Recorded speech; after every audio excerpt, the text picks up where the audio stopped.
Number 20 पड़ोसी को सताना।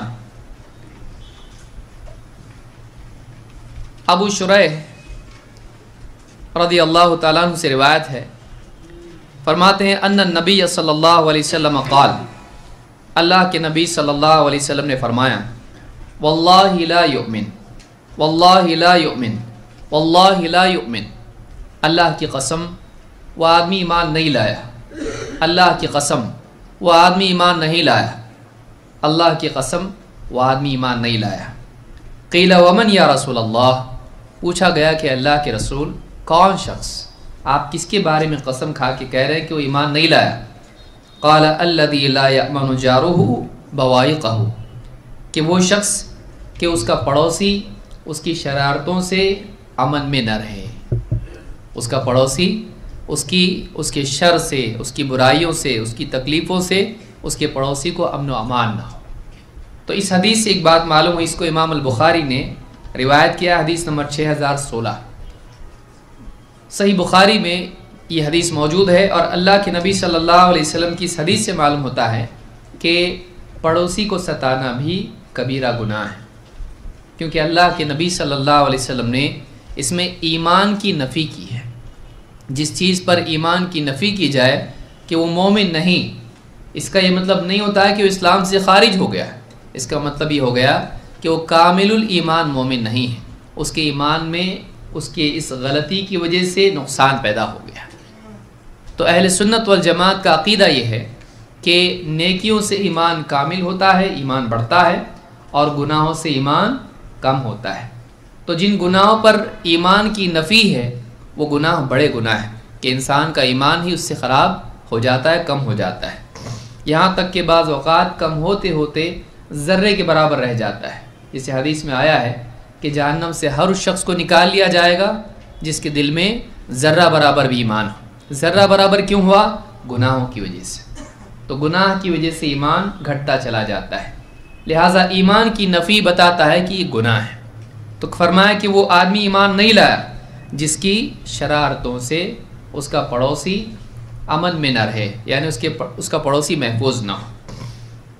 इसी तरह से आपने फरमाया ला यदखुलुल जन्नत मन ला यअमनु जारुहु बवाइक़हु, वह आदमी जन्नत में नहीं जाएगा जिसका पड़ोसी उसकी शरारतों से महफूज न रहे, उसकी शरारतों से मामून ना हो। इस हदीस को भी इमाम मुस्लिम ने अपनी सही में रिवायत किया है। इन दोनों हदीसों से बात मालूम होती है कि पड़ोसी को सताना ईमान के नक्स का नतीजा है, या ईमान का नक्स इससे पैदा होता है। इसी तरह से पड़ोसी को सताने का अंजाम ये है कि आदमी इसकी वजह से जन्नत से महरूम हो जाता है। ऐसे तमाम आमाल जो जन्नत से महरूम करे गुनाह हैं और बड़े गुनाह हैं। लिहाजा आज हमारे माशरे में हम देखें, आम तौर से छोटी छोटी बात से आदमी पड़ोसियों को सताता है, कभी पार्किंग की वजह से, कभी किसी और वजह से, कभी घर के अंदर म्यूज़िक नाच गाने लगाता है, अपने पड़ोसी के बारे में नहीं देखता है कि उसको राहत मिल रही, तकलीफ़ हो रही है। तो ये बहुत सारी मुसीबतें हैं जिसकी वजह से, कभी कचरे की वजह से, कचरा किया डाल दिया उसके घर के सामने, अब वो परेशान हो गया कि ये क्या है, अब वो टोकने लगे तो उससे झगड़ा करना शुरू कर दिया, मेरी मर्ज़ी, कुछ भी करूँगा, कल से और डालूँगा, आपको क्या बोलना है, दादागिरी करके आज आदमी दूसरों को, कमज़ोर आदमी हो तो डर के चुप बैठ जाए, भाई इससे कौन इसके साथ लड़े। तो मुसलमान भी बाज़ औक़ात बाज़ इलाक़ों में रहते हैं तो गैर मुस्लिम भी इनसे बदज़न हो जाते हैं। ख़ुद मुसलमान तो होते ही गैर मुस्लिम भी बदज़न हो जाते हैं। क्यों? मुसलमान ऐसा होता है। ये कैसा मुसलमान है कि पान खा के थूकता है, हम उसको मना करें तो बोलता मेरा मुँह कहीं भी थूकूँगा। तो ऐसा मुसलमान। पड़ोसी का ख्याल रखना, सहाबा यहूदी भी अगर पड़ोसी हो उनका, वो कुछ घर में बनाते, अपने पड़ोसी को भेजते कि जाओ। क्यों? इसलिए नहीं कि वो यहूदी है, बल्कि इसलिए कि अल्लाह के नबी सल्लल्लाहु अलैहि वसल्लम ने पड़ोसी के साथ हुस्न सलूक की बात कही है। तो एक मुसलमान को चाहिए कि वो अपने पड़ोसी का लिहाज रखे, उसका ख्याल रखे। आपने ख़ुद फरमाया कि वो आदमी मोमिन नहीं कि वो पेट भर के खाए और उसका पड़ोसी भूख की हालत में करवटें बदल रहा हो, उसका पड़ोसी भूखा हो और ये जानता हो اور یہ کھا پی کے ایک دم بالکل تر و تازہ رہے، لیکن اس کو اس بات کا علم ہے کہ پڑوسی بھوکا ہے اور اس کے باوجود اس کا خیال نہ رکھے۔ تو پڑوسی کا لحاظ رکھنا اسلام کی خوبیوں میں سے ایک خوبی ہے، لہٰذا مسلمان کو چاہیے کہ وہ پڑوسیوں کے ساتھ میں اچھا سلوک کرے۔ اور آج کے اس دور میں پڑوسی کے ساتھ بدسلوکی ایک عام رواج بن چکا ہے، عام معمول بن چکا ہے۔ آدمی کسی طرح سے لوگوں کو دبا کے، ڈرا دھمکا کے، جھگڑے فساد کر کے یا ایک دم بے حیائی کر کے لوگوں کو ڈرا دھمکا کے رکھنا چاہتا ہے، پڑوسیوں کے ساتھ سلوک نہیں کرتا ہے۔ تو یہ مرد ہیں، عورتیں بھی اسی ہیں، عورتوں کا بھی معاملہ ہے، ذرا سی بات پہ جھگڑا ہو گیا، گالی گلوچ تک نوبت آ گئی۔ تو یہ اچھی چیز نہیں ہے، اور یہ اس دور کی ایک عام برائیوں میں سے ایک برائی ہے۔ نمبر 21، ایک اس میں حدیث دیکھ لیتے ہیں، اس کے بعد آگے بڑھتے ہیں۔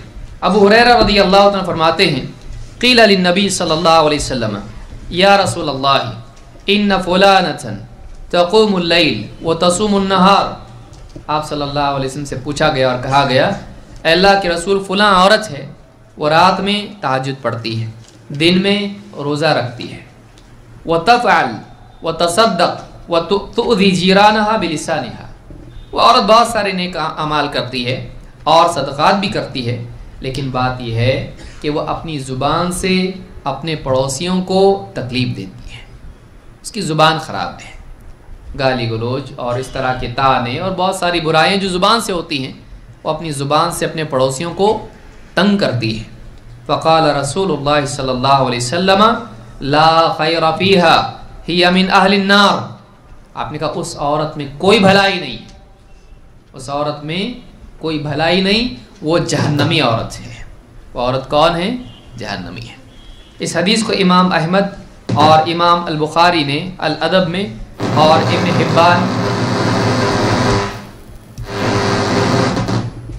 ابن حبان نے اس کو، اور اسی طرح سے امام الحاکم نے اس کو روایت کیا ہے، اور یہ حدیث صحیح ہے۔ تو اس حدیث سے بات معلوم ہوتی ہے کہ اگر انسان عبادات کا اہتمام بھی کرنے والا ہو، لیکن اگر وہ پڑوسیوں کو ستاتا ہے تو یہ عمل اس کو جہنم میں لے جا سکتا ہے۔ پڑوسی کو ستانا کوئی برا نہیں سمجھتا ہے کہ پڑوسی کو ستانا بھی، جھگڑے کرنا ان سے کوئی مسئلہ ہے نہیں، یہ تو سبھی جگہ ہوتا ہے۔ تو یہ کیا ہے؟ یہ عام چیز بنی ہوئی ہے، یہ چیز اچھی نہیں ہے۔